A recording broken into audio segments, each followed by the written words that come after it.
أهلا بيكم في حلقة جديدة من بودكاست خطواتي. النهاردة حلقتنا مشتقة من الحلقة اللي فاتت. هو فين الراجل؟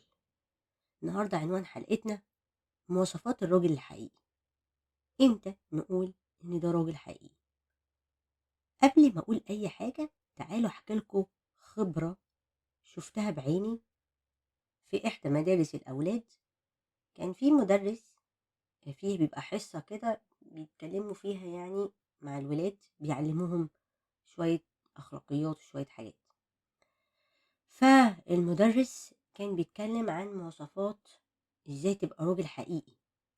فقعد يقول ان الراجل الحقيقي هو اللي بيتحمل مسؤولية البيت وولاده، هو الأمان في البيت، هو السند لما بنعوز أي حاجة نجري عليه. آه لما بنشتكي له بيعرف يحل المشاكل، بيعرف يجيب لنا حقنا. ففي ولد رفع ايده وقال انا عايز اكون راجل زي ماما، عايز اكون راجل زي ماما. الولد هنا شاف ان الرجولة هي ماما. تفتكروا ايه اللي خلى ولد شاف ان امه راجل؟ الولد شاف امه راجل لان الرجولة الحقيقية فعلا مش مقتصرة على جنس مذكر. الرجولة هي ايه؟ هو ايه الراجل الحقيقي؟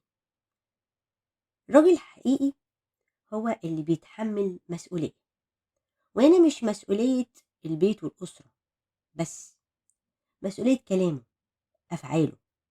لما يوعد بحاجة ينفذها، ولو غلط من الرجولة ان انت تعترف بغلطك. مش لازم تعترفه قدام الناس، على الأقل تعترفه بينك وبين نفسك وتقول انا غلط. تعالوا كده نشوف من ضمن المشاكل الرهيبة اللي موجودة في حياتنا وحوالينا وفي أسرنا ان رجالة كتير مش متحملة مسؤولية لا بيت ولا أسرة، ولا كأنه موجود في البيت، بيتعامل كأنه ATM. ودي مشاكل ناس كتير. والسؤال اللي نفسي أسأله هنا، هو أنت لما ما بتحبش تتحمل مسؤولية اتجوزت ليه؟ ليه مسكت مسؤولية قدام الناس إن أنت همسك مسؤولية مراتي وبيتي وعيالي؟ ذنبهم إيه؟ ذنب مراتك وعيالك إيه إن أنت ما بتتحملش المسؤولية؟ نفسي أفهم ونفسي حد يرد عليا على السؤال ده. ومش بس كده، في رجالة بتوعد وعود عشان تضحك بيها على البنات أو الستات وفي الآخر ما تتنفذش. ليه؟ هي دي الرجولة؟ هي دي الرجولة إن أنت تقول وما تعملش؟ مش عايزة أتطرق للموضوع أكتر من كده، بس النقطة دي بالنسبة لي هي أول حاجة يتقال عنها صفة من صفات الراجل الحقيقي، هي المسؤولية. الصفة التانية المفروض تتبع المسؤولية هي إن أنا أحس بالأمان. كلمة الأمان كلمة كبيرة. الأمان مش بس إن أنا أبقى قاعدة في مكان ومش خايفة، لأ، الأمان على مشاعرك، على أسرارك، تحس إن اللي قدامك هيحفظ غيبتك، تحس إن اللي قدامك لما تحتاجه هتلاقيه، هتحس إن أنت عندك ظهر وعندك سند تتسند عليه. ودي مشكلة تانية مش موجودة في رجالة كتير وعاملة مشاكل في البيوت. الأمان الستات مبقتش حاسة بيه. الستات بقت بتسترجل عشان هي مش حاسة بالأمان. يجي الراجل يقولك أصل مراتي مسترجلة. اسأل نفسك السؤال، ليه؟ ليه الستات بقت مسترجلة دلوقتي؟ عشان عارفة إن مفيش حد هيسندها. الأمان يديه الشخص اللي جواه قوة، جواه إحساس بالمسؤولية، جواه اطمئنان.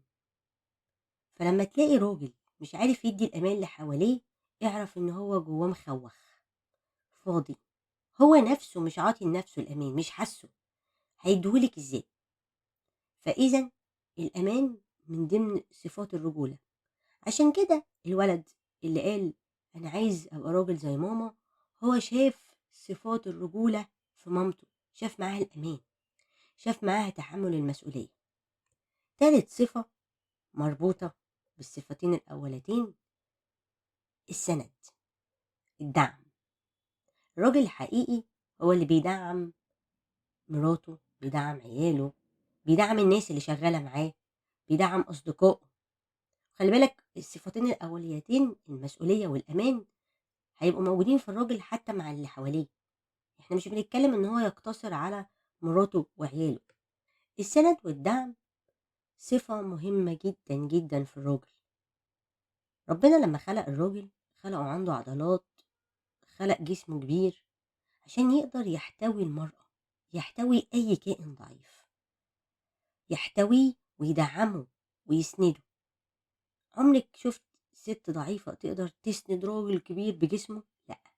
فربنا كان ليه حكمة في خلقه لشكل جسم الراجل، فما تجيش انت تبقى شكل لكن كمضمونا ولا حاجة. الست محتاجة اللي يدعمها. أي إنسان، مش هنقول الستات بس، أي إنسان محتاج اللي يسنده ويدعمه. انت موجود في حياة شخص يبقى ليك دور في حياته، تبقى سند دعم ليه. رابع صفة التقدير. التقدير يعني أقدر أقل مجهود الطرف الآخر بيعمله. والراجل الصح، خلي بالكم أنا بقول الراجل الصح هو اللي بيقدر المجهود المبذول قدامه، حتى في أي حاجة، شغل، في دراسة، مع مراته، مع عياله، مع الناس، مع البواب. تقدير من الصفات، مش بس الراجل، من صفات الإنسان. يعني في ناس بيبقى عندها حس الإنسانية، اللي هو شكرًا إن في عامل نضافة نضّف لي مكاني، شكرًا إن أنتِ عطيتيني كوباية مَيّة، شكرًا. وشكرًا مش بالكلام، يعني ما هو برضه إيه، الكلام سهل، يعني ما فيش أسهل من الكلام، لكن فعل ما فيش. لكن أنا أقدّر فعلًا، يعني ما أنا باقول لك شكرًا، طيب فين بقى التقدير؟ لأ، ما طب شيل معايا طيب، ما أنت بقى مقدّرني. لأ شيل لأ، أنا أسقّف بس. طب إزاي يعني، إزاي؟ هو ده التقدير؟ هو التقدير بس تقول لي شكرًا؟ أنا عايز أشوف فعل، عايز أشوف تصرفات. هي دي المشكلة اللي بتواجه ناس ياما. مفكّر إن أنا قُلت لك شكرًا، برافو، ماشي، أيوه، طب كفعل؟ لأ معلش ما فيش فعل. ليه؟ هو ده اللي عندي. sorry، أنت مش راجل حقيقي، أنت عندك مشكلة. الراجل يبقى قد كلمته. اتفقنا على اتفاق، خلاص. وهاحكي لكم تجربة بتقول راجل ومراته أول الجواز، مراته قالت له: "أنا هابقى أتأخر شوية في الشغل، يعني أنا هاجي بعديك." ميعاد شغلها بعد ميعاد جوزها. فأنا بس هابقى مجهزة الأكل، أنا أول ما آجي هنتغدى مع بعض. قال لها: "ماشي." فضلوا سنة، 2، 3 على الكلام ده. جميل، جميل. كل ده تحت اتفاق. في يوم من الأيام واحد صاحبه جه يزوره في الوقت ده اللي كانت مراته في الشغل. فقال له: "أنت إزاي قاعد في البيت ومراتك مش موجودة؟ أومال مين بيجهّز الغدا ومين بيعمل بتاع؟" قال له: "إحنا متفقين هي لمّا بترجع بتسخّن الأكل وبتعمله وأنا باستناها يعني." قال له: "لا، إزاي كده؟ مش صح على فكرة، أنت المفروض تيجي تلاقي مراتك موجودة والأكل جاهز وكل حاجة تحت أمرك، إزاي أنت تفضل مستنيها؟" جات مراته فمكشّر قالب بوزه: "مالك، ما فيش." بعد الغدا قال لها: "بُصّي، أنا عايزِك تسيبي الشغل." "أسيب الشغل، أسيب الشغل ليه؟" قال لها: "أنا المفروض لمّا أرجع ألاقي الأكل جاهز وتكوني أنتِ في انتظاري والكلام ده ما ينفعنيش." قالت له: "إحنا مش متفقين، مش مضبّطين أنا وأنت ومتفقين." قال لها: "لأ، ما أنا مش عاجبني." قالت له: "طيب." هي كانت حكيمة جدًا، قالت له: "أنا عندي استعداد أسيب الشغل بس بشرط، لو الكلام ده اللي أنت بتقوله لي أنت مقتنع بيه، الكلام ده من دماغك، أنت متّفق معايا إن أنا ظروف شغلي مش هتسمح إن أنا آجي بدري وهاجي بعديك." إيه اللي غيّر الكلام؟ سكت. فهمت إن اتهز، حد لعب في ودانه زي ما بيقولوا، وما أدراك ما اللعب في الودان. الموضوع ده بقى مُتعب. يبقى متّفق أنت ومراتك على حاجة، ييجي حد يوِز في ودنك: "لأ، أنت لازم تبقى راجل، أنت مش عارفة إيه، اضربها، زعّق لها، ما تخلّيهاش تمشّي كلامها." طبعًا إحنا عارفين من قال هذه العبارات اللطيفة، ومش ستات بس على فكرة، في رجالة بتعمل نفس الكلام، زي قصة صاحبنا. فالرجولة الحقيقية مش إن أنا أثبت للي قدامي إن أنا راجل، ما أنا متفق، يعني أنا اتفقت معاك وقلت لك على حاجة، غيرت الكلام ليه؟ هي دي الرجولة؟ تيجي تقول لأ أصل مش عارفة إيه. برضو موقف آه واحدة ست كانت متفقة مع جوزها إن هي هتعمل شكوى في شركة الغاز، لأن هما كانوا اللي بيكشف على الغاز يعني ما كانش بيجي. فقدمت الشكوى، لما جه الراجل وشركة الغاز جت قال لها أنا قلت لك تعملي كده، دي ليه عاملة مشاكل؟ نعم، أنا متفقة معاك ومقدمة المشكلة قدامك والشكوى قدامك. اتلعب في ودانه، ما هي اللي ماشية الدنيا، ما هي اللي مش عارفة ايه، ما انت مالكش كلمة فيها يا جدعان. طب ما انت اللي متفق، ما تعاقبهاش ان انت شخصية مهزوزة، كلمة توديك وكلمة تجيبك، وفي الاخر تزعلوا ان الستات بترفع قواضي عليكم. ما انت ايه يعني؟ ما انا بتكلم مع راجل ولا بتكلم مع عيل؟ ده انا لو اتفقت مع عيل صغير هينفذ الكلام احسن منك. ايه المنطق ده؟ انا هنا مش بعمم على فكرة، انا بحكي مواقف شفتها. طبعا كلنا عارفين ان في ناس كده حوالينا، يعني ما كانش في كل حياة واحد 2 3 4 5 تنفار عندهم نفس الحالة، تلاقيهم كلمة اتهزوا على طول. طيب هو الشخصية المهزوزة ده اللي أنا كنت مفروض من الرجولة إن أنا لما أتفق معاك على حاجة وما نخليش بالاتفاق، ده طبيعي؟ لا ده مش طبيعي، أنت ما عندكش ثقة في نفسك، أنت مش عارف، مش حاسس إن أنت راجل. لأن أنت لو حاسس إن أنت راجل، لا أنا متفق معاها وإحنا متفقين، حاجة ما تخصكش. دي الرجولة الحقيقية. أنا وعدت مراتي وهي وعدتني وإحنا مظبطين حياتنا على كده. لأ، ما أنا لازم أثبت بقى إن أنا راجل، أزعق، أخليها تعمل اللي أنا عايزه وأكسرها، هو دي الرجولة؟ لأ.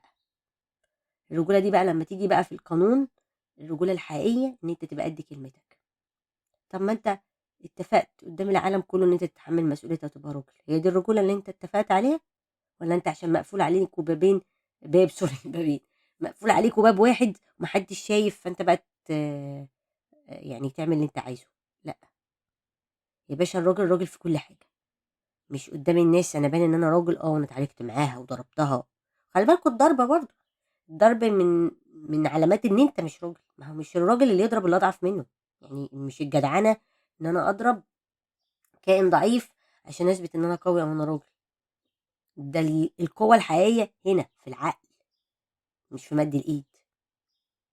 في الآخر تسأله نسبة الطلاق زادت ليه والمشاكل زادت ليه والعيال طالعة معقدة ليه، وكل ده لأن الشخص اللي بيعمل كل ده ما عندوش الصفة الخمسة أو الستة اللي المفروض تبقى في الراجل. هي الشخصية القوية، استقلالية فكرية، كلامي من دماغي، محدش بيمشيني، أنا عارف أنا بقول إيه وعارف أنا بتفق على إيه، عندي قناعات، ما بسمحش للي بره أو آراء خارجية تأثر عليا. أنا ومراتي نتفق على حاجة محدش يتدخل ما بيننا، عندي مشكلة أواجهها، أقعد معاها ونقعد نحط حل للمشكلة.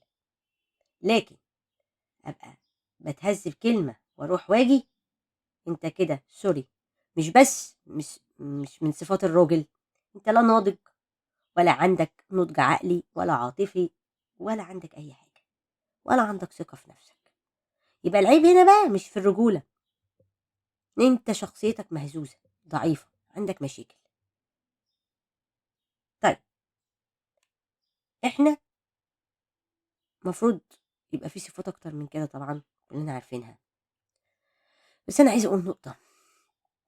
لو انت مهزوز ما عندكش تحمل مسؤولية، مش عارف تبقى سند، مش عارف تبقى امان، مش عارف تبقى عندك وعد، شخصيتك ضعيفة مهزوزة مش واثق من نفسك، مش قد الكلمة، مش قوي جسميا، عشان دلوقتي بقى كله عايش دور ان هو يقوي جسمه شكلا، لكن هو شخصيا زيرو.